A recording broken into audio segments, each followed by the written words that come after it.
Fool, I'm a vet. You can bet. I'm sorry. Do you like Jerry Jones flexing while the Cowboys are struggling? One little Ice Cube. Man, Big Bro Sal, I've had some time to think.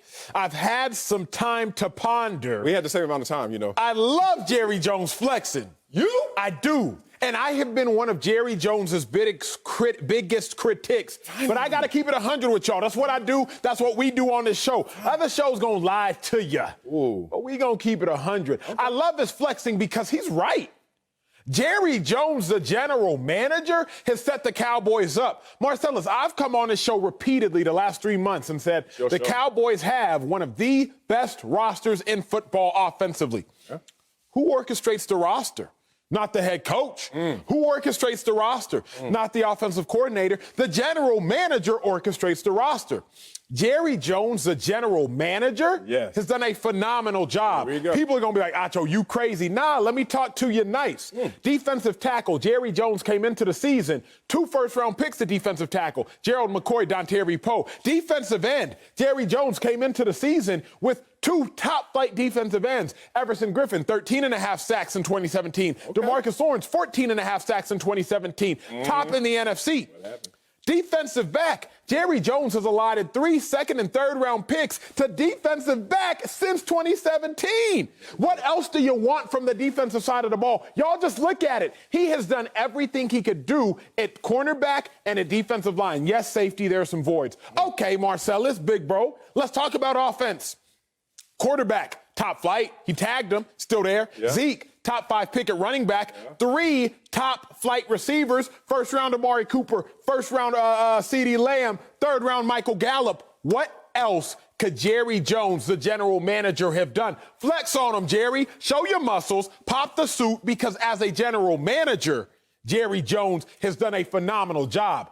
I'm going to talk about the owner, Jerry Jones, later. I knew it was a butt statement in there, or I avoided the butt. You're going to flip it on his head, because I couldn't believe all the praise you gave Jerry Jones. As a GM. Yeah, okay, well, you know what? Jerry Jones, as a person that has the title of owner and GM, I'm going to give him all the praise. And this both? Both. And look, if I were Jerry Jones, I would flex my damn self. Fool, I'm a vet. You can bet I could dance underwater and not get wet. That's Jerry Jones right there. Flex on him, Jerry Jones, but also be frustrated. Right now, if you're Jerry Jones, you feel like there's rain on your wedding right now. Like you planned this big wedding, and it's a destinational wedding where everybody's going to come and see, because you're the Cowboys, and everybody's going to travel to see the Cowboys. Everyone wants to see the star on the side of this helmet. And everyone is expecting greatness. Why? Because greatness starts at the top. And Jerry Jones, a Hall of Fame owner. Remember that when you try to take some shots at him as an owner, he's a Hall of Famer. And I'm not a guy that could take away someone else's success. You can't strip someone of their accolades. Once you accomplish, it is in the bank. And what has Jerry Jones accomplished as an owner? We all know that he has the 3 championships, and only 2 franchises out there have more championships than the Dallas Cowboys. So unless your name is Eddie DeBartolo, and I know your names both start with an E, but your name ain't Eddie DeBartolo, unless your name is Robert Kraft, Art Rooney Sr., or whoever runs the damn Green Bay Packers, nobody who walked this planet can flex on Jerry Jones in terms of accomplishment, in terms of championships as being an owner.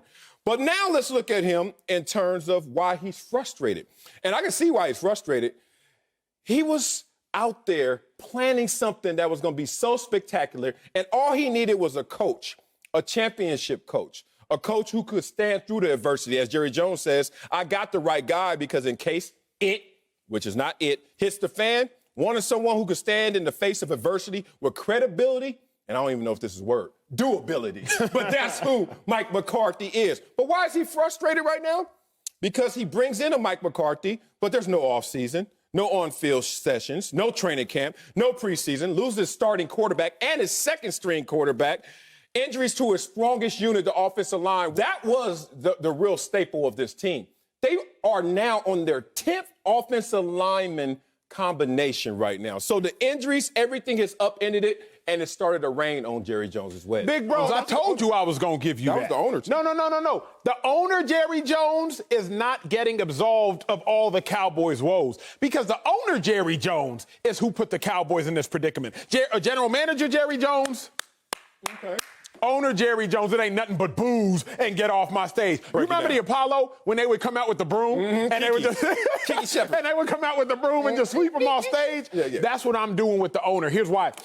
He went to the grocery store, the general manager, and he bought all the ingredients. Okay. And Marcellus, he went to Whole Foods. He went to Trader Joe's. He spent that money. He spent that money. Yeah. He ain't go to, them grocery stores I got to go to because I'm on a budget. What? He went to them grocery stores that big dog Marcellus Wiley shop at because he got all them contracts. He bought the nicest ingredients. Ezekiel Elliott gave him that money. DeMarcus Lawrence led the league in sacks. That NFC in sacks gave him that money. Oh, CeeDee Lamb? Yes, let me get a little bit of CeeDee Lamb, please. But here's a problem, Marcellus. What? He hired a head chef at a fast food chain. And I'm not talking In-N-Out. I'm about to say, if it's In-N-Out, you can stay. I'm not talking In-N-Out. Oh, he hired the head chef at a fast food chain. Head chef came in, Mike McCarthy. He came in and he saw all these ingredients and he didn't know what to do with them. See, the owner, Jerry Jones, put a piece in place that undermined all the ingredients that general manager Jerry Jones bought. And that is why the owner, Jerry Jones, has no right to flex. How can you go out there, Marcellus, get all these wonderful pieces, all these amazing pieces defensively, offensively, but then go out there and get a chef, a head chef from Mickey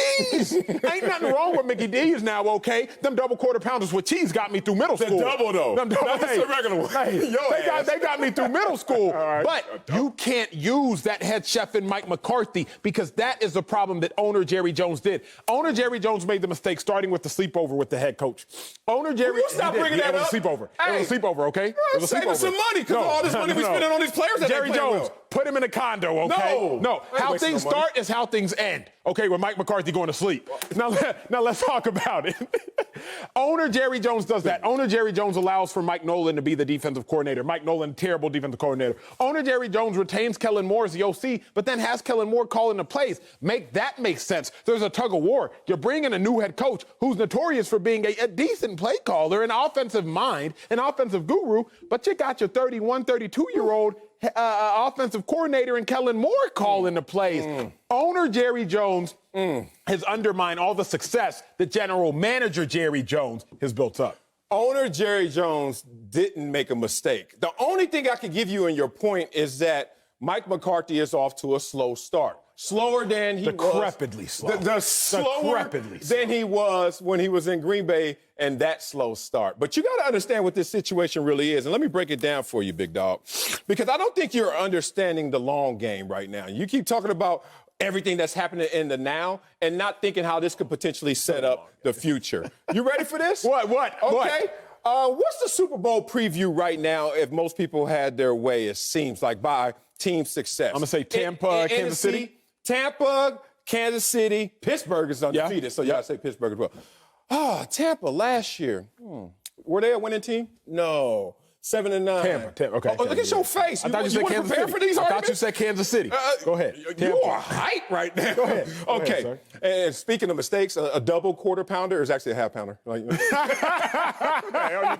let me stop. Why McDonald's will change that? All right, here's the thing. Tampa Bay, were they a winning team? No. How did they start last year? 2-4. Terribly. Absolutely. Oh, okay.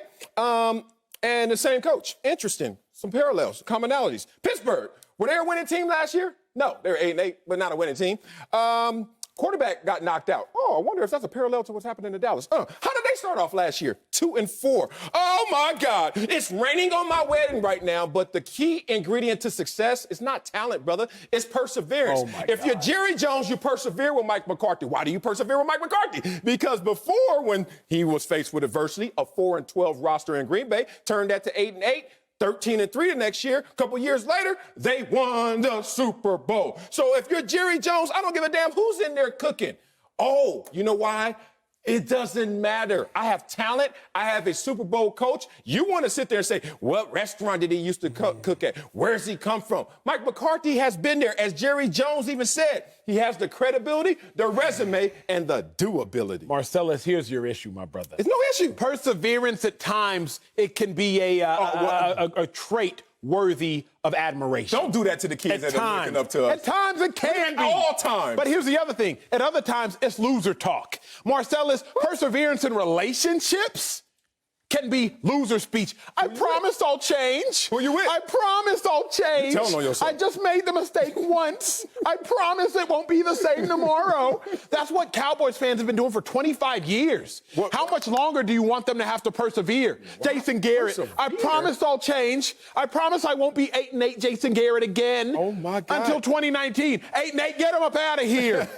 Mike McCarthy, I promise I'll change. I promise the defense will turn around. Wait a minute. I promise that what you saw against the Browns, you won't see against the Giants. Oh, we saw it again. What you saw against the Giants, you won't see it against the Cardinals. Oh, you saw it again. I promise I'll change. Marcellus, stop telling Cowboys fans, Cowboys players, the Cowboys organization, stop telling them to be content with this complacency. Hold on. Stop telling them to be complacent. That. You keep forgetting. Look, I'm a married man, and I'm not going to say anything about my wife. I'm going to talk about marriage, the institution.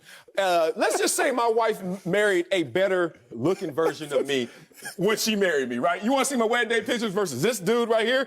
It was better then. But guess what? You don't take away that greatness, and I was great. You don't take that away because now look at me. And you can't take away the Cowboys' success in 3 Super Bowl championships under their Hall of Fame owner just because now you're looking at them like they're struggling. This is where perseverance comes in. Let me give it to you, brother. Go ahead. With their QB1, who's not playing right now, they had 3 losses with their QB1.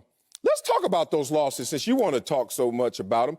They lost to the Cleveland Browns, right? That's a 2-loss team. 5-2, that's a good team. So they lost to them with their QB1. They got beat down with their QB1, even though there was an epic comeback almost.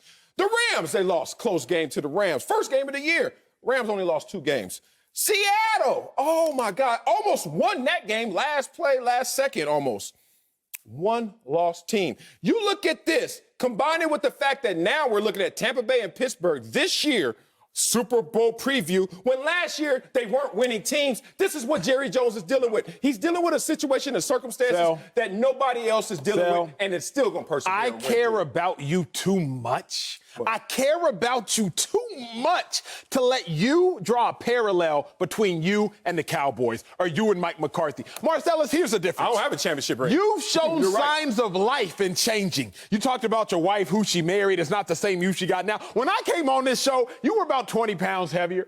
You're a little sloppy. The suits were a little too tight. I came on the show on our pictures, our billboard pictures. You looked a little rough around the edges. I didn't look anything little. I said, is this the same Marcellus, America?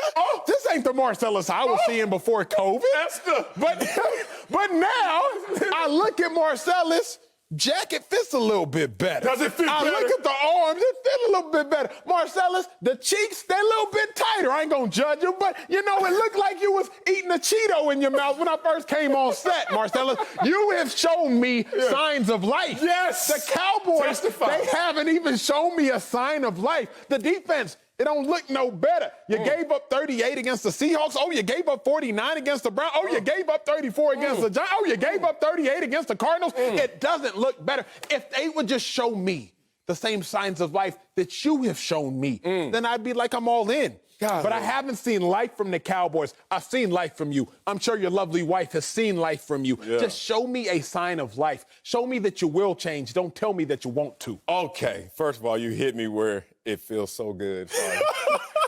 I look so good, I might get divorced. Let me stop. No. Look, the signs of life have to come when it matters most. And for the Cowboys, they can't even think playoffs, despite them having the same amount of wins as a division-leading team, who they also play this week. That's true. So when you want to see a sign of life, it has to make a difference and it has to matter. Guess what? This week, I guarantee it. You lost the first bet. I did. I owe you. America, I owe this man. You owe me. I lost the bet. I ain't paid up yet. Yeah, but since I'm keeping it slim up here right now, we gonna bet. I guarantee the Cowboys finally. Who's the quarterback again?